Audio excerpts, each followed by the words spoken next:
आइए समझते हैं कि सीबीआई कैसे जांच करती है, इसके दायरे में कौन कौन लोग आते हैं और कैसे सीबीआई किसी भी बड़े से बड़े मामले को सुलझा लेती है और लोग इससे डरते क्यों हैं, इसके कामकाज का तरीका क्या है। देखिए, जो पुलिस होती है उसका दायरा फिक्स होता है, वो एक राज्य में रहती है, वो दूसरे राज्य में नहीं जा सकती है। यदि किसी दूसरे राज्य में कोई घटना हुई है, उसकी शिकायत किसी दूसरे राज्य में की जाती है तो उसे जीरो एफआईआर कहते हैं। यहाँ की पुलिस इस एफआईआर को उस राज्य में ट्रांसफर कर देती है और वो वहाँ जाके जांच नहीं कर सकती है। जैसे बिहार पुलिस गई थी महाराष्ट्र में, तो महाराष्ट्र में उन्हें जांच करने नहीं दिया गया था। हालांकि ये जांच करने नहीं बल्कि कोऑर्डिनेशन के लिए गए थे कि जो सुराग है, कुछ हमारे पास भी जानकारियां हम आपको दे देते हैं।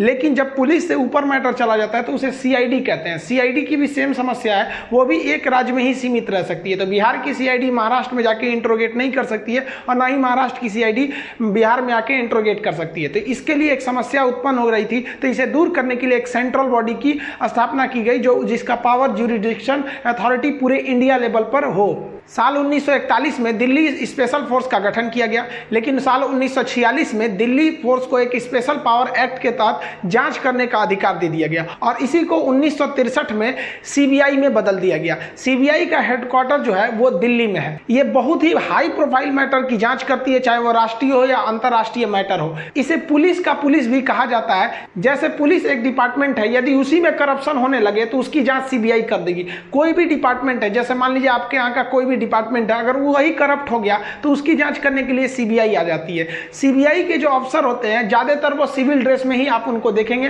वो वर्दी नहीं पहनते हैं। जब वो किसी सामान्य चीजों की जांच के लिए जाते हैं तो अमूमन उनके पास हथियार नहीं होता है, लेकिन जब वो किसी ऐसे एरिया में जाते हैं जहां खतरा होता है तो वो हथियार भी अपने साथ रख सकते हैं। सीबीआई में उनके कर्मचारियों की काफी कमी है और सीबीआई के पास बहुत से ज्यादा मामले हैं जो लंबित है। इस वजह से सीबीआई के ऊपर एक एक्स्ट्रा वर्कलोड रहता है। इस वजह से उन्हें सैटरडे संडे को भी काम करना पड़ जाता है, जिस कारण इसे देखते हुए सरकार उन्हें साल के 12 महीने में कुल 13 महीने की सैलरी देती है।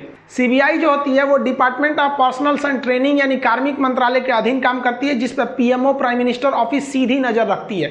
किसी भी मामले की जांच के लिए सीबीआई को बुलाने के लिए राज्य सरकार की सहमति का आवश्यक है, केंद्र सरकार भी सहमति देनी चाहिए। लेकिन अगर राज्य सरकार अपनी सहमति नहीं देती है तो सुप्रीम कोर्ट या हाई कोर्ट के आदेश पर सीबीआई जांच को कराया जा सकता है। हाई कोर्ट और सुप्रीम कोर्ट सीबीआई से आग्रह नहीं करती है बल्कि आदेश देती है कि आप इस मामले की जांच करें। एक बार जब जांच सीबीआई को मिल जाती है तो सीबीआई का दायरा पूरे हिंदुस्तान में है, ये किसी के अंडर में अब नहीं आएंगे, ये किसी से भी इंट्रोगेट कर सकते हैं। आप देखे होंगे बिहार पुलिस के जब एसपी जब गए थे विनय तिवारी महाराष्ट्र में, तो इन्हें क्वारंटीन कर दिया गया था, इन्हें कोई भी सहयोग नहीं दिया गया था। लेकिन जब इसी कमांड को अगर सीबीआई अपने हाथ में ले लेती है तो सीबीआई पर किसी भी तरह का कोई दबाव नहीं रहता है, ना ही कोई लोकल एमपी एमएलए या मंत्री का कोई दबाव रहता है। अमूमन ऐसा देखा जाता है कि आपका अगर आप पहुंच वाले हैं या फिर आप बहुत ज्यादा रसूख रखते हैं तो पुलिस स्टेशन में आपकी कुछ ज्यादा अच्छे से इंट्रोगेट पुलिस नहीं कर पाती है। लेकिन यह समस्या सीबीआई के पास नहीं रहती है, सीबीआई पर किसी का भी दबाव नहीं रहता है। सीबीआई को यदि अंदेशा हो जाता है कि नहीं इस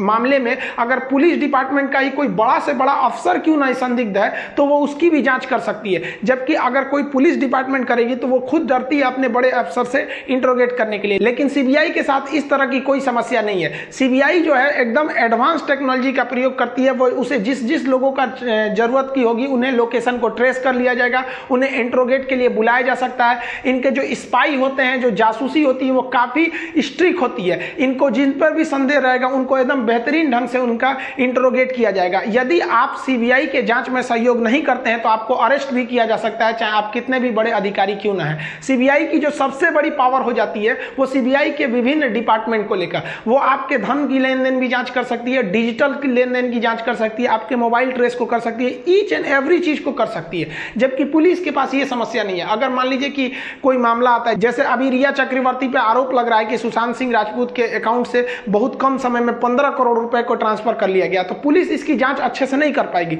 जबकि सीबीआई के पास एक स्पेशली इसके लिए डिपार्टमेंट है, वो तुरंत जांच कर लेगा कि कहां अकाउंट से पैसा आया और कहां तुरंत चला गया। हालांकि इसकी पैसे की जांच के लिए एक बेहतरीन डिपार्टमेंट है ईडी, इन्फोर्समेंट डायरेक्टरेट, प्रवर्तन निदेशालय, ये वित्त मंत्रालय के अधीन ही काम करता है। ये एकदम बारीकी से जांच करता है कि आप पैसे को कहां से कहां लेके गए। अगर उसे डाउट हो जाएगा कि आप पैसे का गलत लेन देन किए हैं तो आपके संपत्ति को ईडी सीज कर सकती है। तो अभी सुशांत सिंह मैटर में ईडी भी प्रवेश कर चुकी है, तो पैसे की लेन देन पे तो पूरी तरह अंकुश लगाया जा सकता है। और साथ ही जब सीबीआई एंट्री कर चुकी है तो हम उम्मीद करते हैं कि इसका एक स्पष्ट और एक निष्पक्ष जांच की रिपोर्ट आएगी। सीबीआई महाराष्ट्र पुलिस पर भी दबाव बनाएगी कि आखिर क्या कारण थे कि आप लोग एफआईआर दायर करने में इतना लेट कर दिए, आखिर क्या कारण था कि बिहार पुलिस को इसमें इनिशिएटिव लेना पड़ा, क्यों आप लोग रिया चक्रवर्ती से उतना अच्छा से पूछताछ नहीं कर पाए, और आखिर क्या कारण बन गई कि एक इंडियन पुलिस ऑफिसर को, एक आईपीएस ऑफिसर को आपको 11 बजे रात को जाकर क्वारंटीन करना पड़ा। हालांकि इन्हें, जैसा कि आप जानते हैं कि जो डीजीपी बिहार है गुप्तेश्वर पांडे, इन्होंने स्पष्ट कहा कि आप एक नॉर्मल नोटिस भी दे देते तो ये अपने नहीं निकलते एकोमोडेशन से, फिर भी आप लोग वहां जाके क्वारंटीन किए, जो इसे संदेहास्पद बना देता है। लेकिन सीबीआई के आ जाने के बाद किसी की नहीं चलेगी, न महाराष्ट्र पुलिस की चलेगी, न महाराष्ट्र के जो बीएमसी है उनकी भी चलेगी, और ना ही वहां की गवर्नमेंट की चलेगी। ये टोटल सेंट्रलाइज्ड डिपार्टमेंट काम करेगा। बात करते हैं कि सीबीआई में प्रवेश कैसे लिया जाता है। कोई भी अगर विद्यार्थी चाहता है कि मुझे भी सीबीआई में जाना हो तो उसके लिए उसका ग्रेजुएट होना जरूरी है, और उसके लिए एसएससी का एग्जाम देना होता है जो ग्रेजुएट लेवल पर होता है, जिसे कंबाइंड ग्रेजुएट लेवल सीजीएल कहते हैं।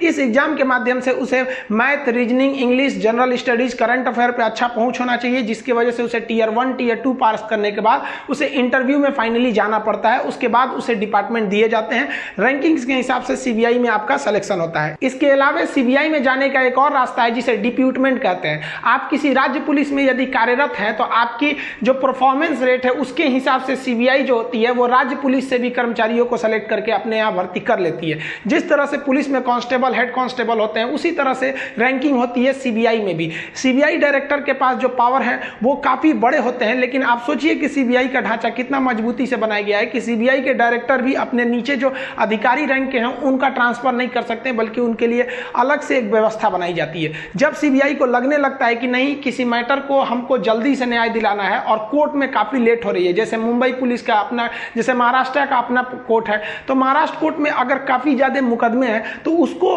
वहां पर लेट हो जाएगा, या फिर जो वहां पे छोटे कोर्ट है वहां पर भी भीड़ ज्यादा है, क्योंकि बहुत सारे मामले रहते हैं कोर्ट को निपटारा करने के लिए, इसलिए कोर्ट किसी भी मामले में ज्यादा समय नहीं दे पाती है। तो सीबीआई का अपना स्पेशल कोर्ट होता है। यदि सीबीआई को लगता है कि नहीं, हम वहां कोर्ट में ना जाके अपने सीबीआई के स्पेशल कोर्ट में देना चाहते हैं, तो सीबीआई स्पेशल कोर्ट से भी किसी भी मामले की त्वरित निपटारा कर सकती है।